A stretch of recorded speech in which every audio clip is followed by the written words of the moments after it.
Monsieur Louis, pour votre question au secrétaire d'État à la fonction publique, la politisation de l'administration, réforme Copernic.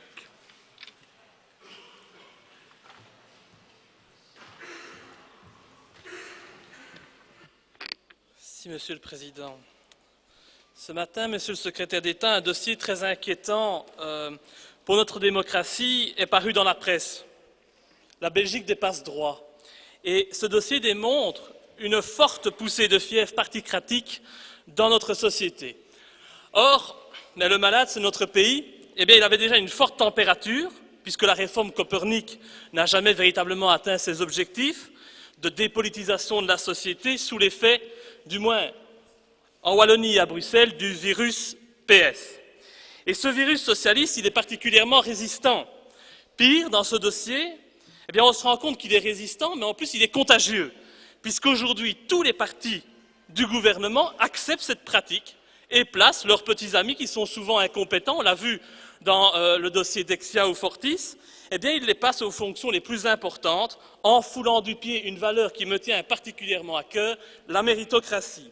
Et cette réalité est non seulement présente au niveau des grandes entreprises publiques et dans l'administration, mais elle tend de plus en plus à se généraliser au niveau des actes quotidiens.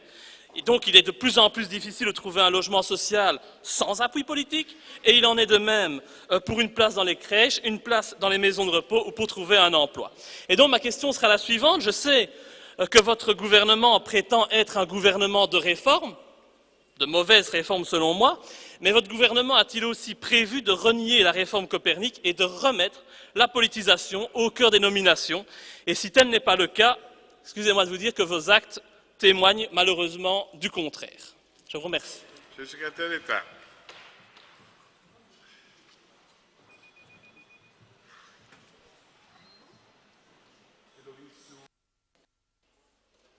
Monsieur Loïs, sur réforme Copernic, je suppose que vous entendez la réforme entamée en l'an 2000 par le ministre de la fonction publique de l'époque et qui était fondée sur 4 piliers.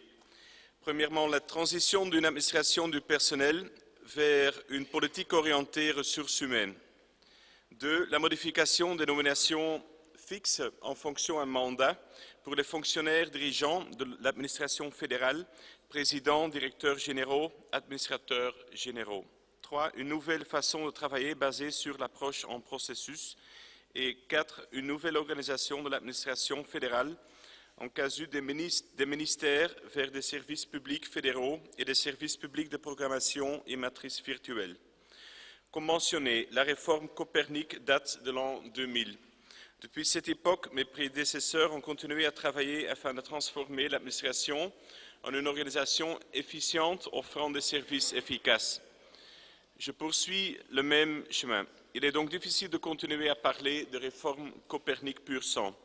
Mais je suppose que vous vous concentrez dans votre question surtout sur les fonctions et mandats au sein de l'administration fédérale. Lors d'une procédure de recrutement, il y a toujours un entretien entre le candidat président ou un administrateur général et le ministre de tutelle.